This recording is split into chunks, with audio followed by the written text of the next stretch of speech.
Nagpahayag ng matinding pagkadismaya si DPWH Secretary Vince Dizon matapos makitang 17% pa lang ang nakukumpletong flood control project malapit sa Philippine General Hospital sa Maynila sa kabila ng pag-uumpisa nito noong December 2024. Ayon kay Dizon, maaaring ipakansela ang kontrata kung hindi mapapabilis ng kontratista ang ginagawang proyekto. Kinwestiyon din ng kalihim ang umano'y kaugnayan ng kontratista sa mga taong konektado kay dating Congressman Zaldico.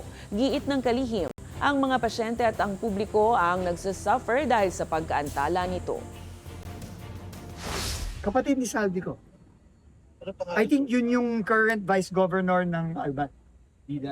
Yung si Farida Ko. Kaya FS ko. Our people don't deserve this. Sabi nga ni Pangulo, our people deserve better than this. Hospital to PGH to Kaya sinasabihan ko yung kontratista, sabi ko, nakikita mo ba yung mga tao dito? Hindi ka ba, wala ka man nga magasakit? Yung delay na kinokos mo, yung hirap na kinokos mo dito sa mga pasyente dito.